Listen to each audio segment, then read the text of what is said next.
tous, bienvenue sur ce webinaire qui est consacré à la laïcité dans l'entreprise, la notion de laïcité qui peut parfois porter à confusion, qui est assez subtile et délicate à traiter au quotidien. Donc vous, en tant qu'élu du CSE ou voilà, n'importe quel salarié ou responsable hiérarchique peut être confronté à des problématiques en la matière. C'est pour ça qu'on va traiter de ce petit sujet ce matin. Je vais attendre que les participants se connectent tous. N'hésitez pas à intervenir via la capsule de chat pour poser vos questions. Puisque le webinaire est enregistré uniquement sur l'intervenant, donc sur moi, pour que soit respecté le droit à l'image, la confidentialité en ce qui vous concerne. Donc, si vous avez des questions tout au long du webinaire, n'hésitez pas à les taper ou alors à demander prendre la parole si vous êtes plus à l'aise. Comme ça, j'active uniquement votre micro. Le webinaire est enregistré et il pourra être rediffusé. Il sera d'ailleurs rediffusé sur la chaîne YouTube et sur le site du CSE, de CSE Assist. Alors, je vais attendre encore une petite minute que les derniers participants arrivent. J'en profite pour vous rappeler que les webinaires ont lieu une fois par mois. 3 thématiques sont abordées chaque mois. Donc, n'hésitez pas à consulter régulièrement notre site pour voir les thématiques qui peuvent vous intéresser. N'hésitez pas aussi à nous écrire, nous faire part de sujets que vous voulez qu'on traite. On peut tout à fait s'adapter pour vous et traiter des sujets qui seraient importants pour vous, pour lesquels vous pourriez avoir besoin donc d'éclaircissements. Et puis, je vous rappelle aussi la permanence spécifique pour les élus du CSE qui a lieu le 23 mai, donc la semaine prochaine, à partir de 15h. Ça, ce sont des rendez-vous individuels sur lesquels donc vous pouvez prendre un créneau et me poser toutes vos questions, me faire part donc de cas de figure que vous rencontrez en tant qu'élu du CSE. Et je fais au mieux donc pour vous répondre d'un point de vue stratégique, d'un point de vue RH et d'un point de vue du droit. Allez, on va commencer tranquillement, ça fera venir les derniers inscrits. Donc la laïcité en entreprise, c'est quoi déjà puisqu'il faut faire très très attention à la définition et au périmètre aussi de cette fameuse laïcité. On me dit souvent que la laïcité, c'est l'absence de signes religieux. Non, c'est pas ça du tout. En fait, la laïcité, elle protège le droit à la libre conscience et à la pratique religieuse, mais aussi politique et philosophique. Ça, c'est vraiment la définition au sens large. Et l'État, au nom de la laïcité, ne doit exclure ni privilégier aucune religion. Il y a un autre principe en fait qui va s'appliquer en entreprise, c'est l'obligation de neutralité religieuse. Attention, ce terme est très très spécifique.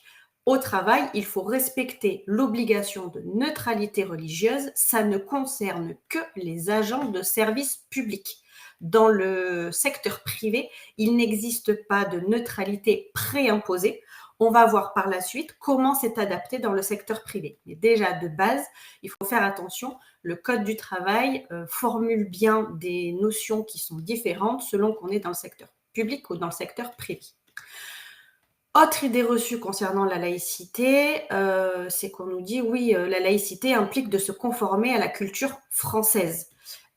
Ça a été vu en jurisprudence, la culture n'est pas un argument légal en tant que tel, elle est subjective à chacun. On ne peut pas dire qu'au nom de la laïcité, la France est un État de tradition chrétienne. Ce sont des affirmations qui sont contradictoires, ça a été vu en jurisprudence parce qu'il y a une séparation entre l'État et la religion. Donc il faut vraiment faire attention là-dessus. Et du coup, pour pouvoir appliquer ce critère de laïcité, ce respect de la laïcité, le fait de retirer, par exemple, tout signe religieux en entreprise doit être strictement encadré. Quand on est dans un service public, seul le personnel de service public doit respecter, comme je vous disais tout à l'heure, le principe de neutralité religieuse, politique et philosophique. On sait très bien que les usagers, par contre, ont le droit d'exprimer leur religion. Et dans le secteur privé, il n'y a pas donc ce fameux principe de neutralité. Par contre, il y a des outils, il y a des supports qui vont permettre le respect de tout un chacun sans empiéter voilà, sur les droits fondamentaux. Je vais le dérouler tout à l'heure. La laïcité, on nous dit, enfin j'entends aussi que ça pourrait être la non-reconnaissance des signes religieux. Alors oui et non, parce que les signes religieux donc, sont inhérents à chaque culte, donc l'État n'a pas à considérer ce qu'est un signe religieux ou non. Par contre, on sait très bien qu'en pratique, c'est une autre histoire et qu'il faut vraiment faire attention parce que même si la religion est personnelle et elle est propre à chacun, encore une fois, cette notion n'est imposée que dans le service public uniquement et dans le secteur privé, on a une liberté d'expression qui est de base en tout cas plus ouverte. Il faut faire attention, aucune restriction ne doit être imposée sans justification légitime et proportionnée. C'est ce qui ressort principalement des jurisprudences. Donc, il faut faire attention. On peut invoquer des mesures de sécurité, des mesures de qualité de service, mais il faut faire attention avec les fameuses notions, par exemple, d'image ou de souhait de la clientèle, enfin voilà, de cible par rapport à la clientèle ou quelque chose comme ça. Donc, il faut vraiment faire attention à ça. Concernant le secteur privé, directement, le principe, c'est que donc, le salarié peut exprimer ses idées, ses convictions, ses croyances philosophiques, politiques, religieuses dans l'entreprise, sans craindre une procédure disciplinaire à son égard ou une mesure discriminatoire. Ça, c'est les articles L1121-1 et L1132-1 du Code du travail qui le précisent. Néanmoins, la religion n'autorise pas le salarié à se soustraire aux obligations qui découlent de son contrat de travail. Par exemple, le refus d'un salarié d'accomplir entièrement une tâche pour laquelle il a été engagé constitue une faute susceptible d'être sanctionnée. Donc, par exemple, un employé qui refuserait de toucher de la viande ou des produits alimentaires en raison de son appartenance religieuse pourrait se voir fonctionner alors qu'il a été embauché sur un poste qui fait partie de ses prérogatives et qui a ces tâches-là prévues contractuellement, bien sûr. Le fait aussi d'avoir des refus répétés de se soumettre aux directives d'une femme, par exemple, ça relève de l'insubordination et ça peut être sanctionné, quelle que soit la sensibilité religieuse qu'a le salarié ou la salariée. On ne peut pas, en tout cas, refuser d'exécuter une mission contractuelle sur un motif religieux. Voilà. Ça peut entraîner une sanction disciplinaire, voire un licenciement. Donc, si le salarié aussi fait une demande de congé, peu importe le motif, l'employeur peut la refuser pour des impératifs qui seraient liés à l'organisation de service. Un employeur ne peut pas dire « Non, je te refuse ton congé parce que ton congé, c'est pour une fête religieuse, quelle qu'elle soit, et j'adhère pas. » Bien sûr que non.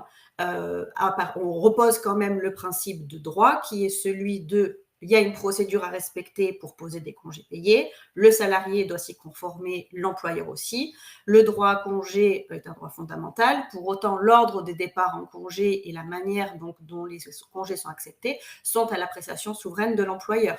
Donc, si le calendrier des congés ne permet pas à certains salariés de partir en congé, l'employeur peut refuser parce que c'est lié à l'organisation du service et n'a pas donc de connotation religieuse. L'employeur devra d'ailleurs procéder de la même façon pour une demande de congé classique, même s'il sait que la demande d'absence donc a un motif religieux.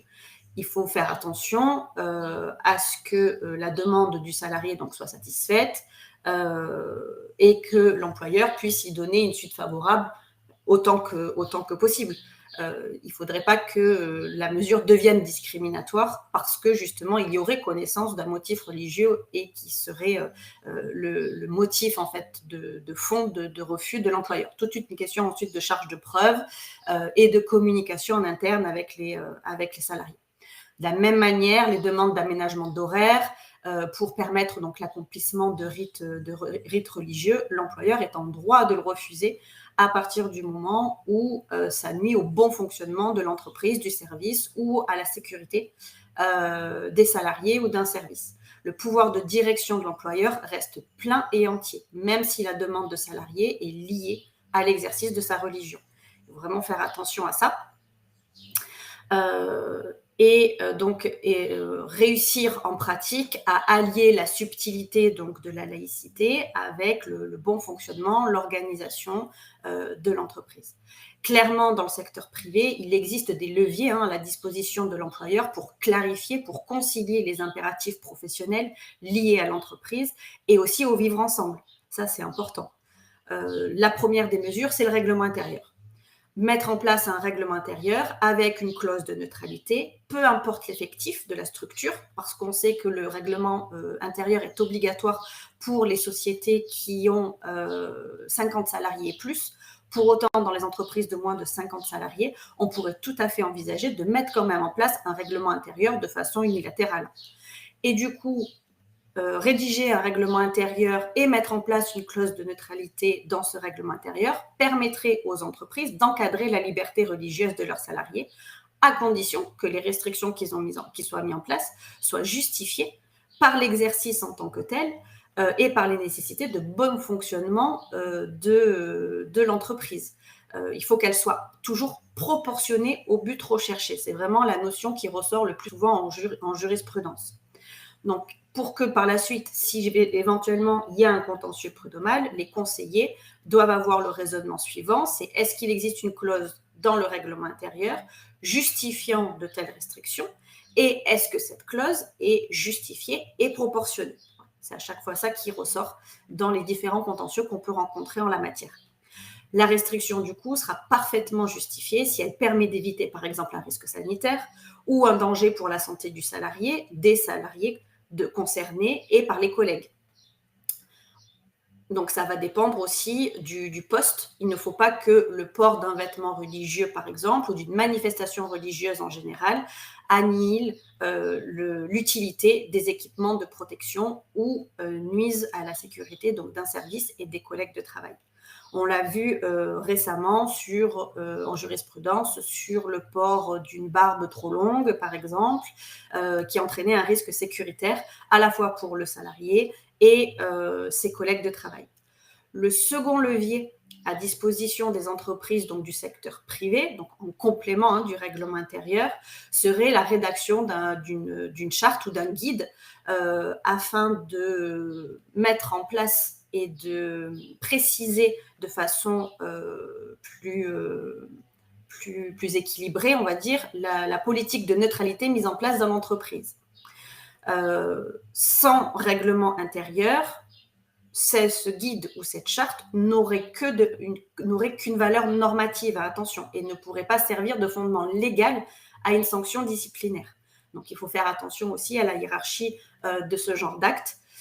Une telle charte permettra d'exposer aux salariés le but de la politique donc de neutralité sans froisser ou en tout cas en diminuant les susceptibilités de chacun et sans éveiller donc de crainte de discrimination. C'est ce qui est recherché dans le mieux vivre ensemble en fait, dans cette notion-là. Parce qu'avec une clause donc de neutralité, l'employeur aura la possibilité de sanctionner des comportements qui seraient inadaptés, qui seraient contraires à la cohésion d'équipe, à l'exercice des missions et à la sécurité. Du coup, si le salarié venait à violer une clause de neutralité, il pourrait être sanctionné à partir du moment où la clause de neutralité figurerait dans le règlement intérieur et ou dans une charte ou un guide qui viendrait compléter le règlement intérieur. Et les salariés, du coup, pourraient s'exposer donc à une sanction disciplinaire et en fonction de la gravité de la situation, cela pourrait éventuellement mener jusqu'à un licenciement pour faute. Les cas sont sont nombreux. Hein. On voit régulièrement, à titre principal ou en circonstances aggravantes ou en éléments secondaires, des éléments autour de la laïcité et tout ça. On a une jurisprudence, par exemple, concernant une cuisinière qui avait refusé de goûter préalablement donc, au plat qui était servi, parce que la viande n'était pas préparée selon les convictions religieuses qu'elle prônait. Et aussi avec une nouvelle affectation à un poste qui était autorisé et qui avait été validé par le salarié, alors qu'il était amené à manipuler du matériel, notamment du matériel militaire, alors que c'était contraire à son appartenance religieuse. Donc voilà, il peut y avoir de nombreux cas de figure qui engendrent des licenciements pour faute qui sont validés par la Cour de cassation, voire même par la Cour européenne des droits de l'homme. Donc, il faut faire attention à être assez réfléchi, favoriser le dialogue, prendre toujours des décisions qui sont mesurées, ne pas hésiter à contacter les élus du CSE pour participer, pour créer des groupes de travail, voire même que les élus du CSE soient force de proposition en la matière si jamais une situation délicate venait à être portée à leur connaissance. Ce qu'il faut retenir dans les entreprises du secteur privé, c'est que sans règlement intérieur et donc sans clause de neutralité, les sanctions qui seraient prises à l'encontre d'un salarié pour avoir manifesté ou défendu des convictions religieuses peuvent être lourdes de conséquences parce qu'elles ne seraient pas justifiées légalement, elles n'auraient pas de contour, de cadre légal en cas de contentieux prud'homal. Donc, il faut faire attention. On sait pour autant que les juges de cour de cassation ont pu juger que la restriction à la liberté religieuse, donc sans clause de neutralité, peut être légitime si elle correspond à une exigence professionnelle essentielle et déterminante. C'est les termes qui ont été repris. Donc, l'exigence professionnelle essentielle et déterminante doit être objectivement dictée par la nature ou par les conditions d'exercice de l'activité professionnelle. Ça sera du coup à l'employeur de démontrer ces éléments qui seront à ce moment-là strictement appréciés par les juges. Donc, c'est vraiment assez subtil. Il faut faire vraiment attention à bien concilier l'intérêt de l'entreprise et la liberté religieuse des salariés, ne pas tout se permettre et encadrer en tout cas le plus possible les différents contours du principe de neutralité dans l'entreprise, notamment par des actes écrits.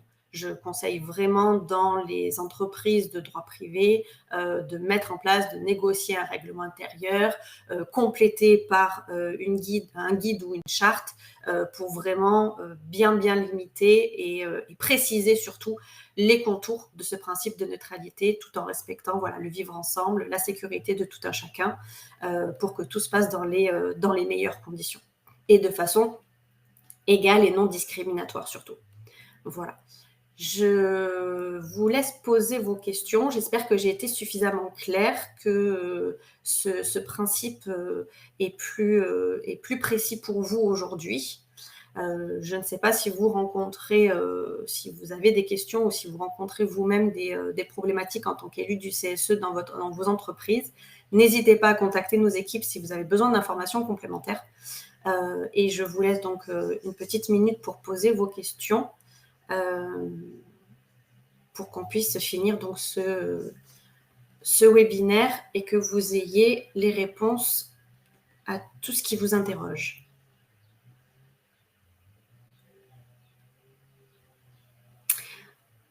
Pas de questions apparemment, donc j'espère en tout cas que tout a été suffisamment clair. Je vous remercie pour votre attention. Encore une fois, n'hésitez pas à contacter nos équipes si vous avez des demandes. Et puis, j'espère vous retrouver sur les prochains webinaires qui sont organisés. Et je vous souhaite une bonne journée.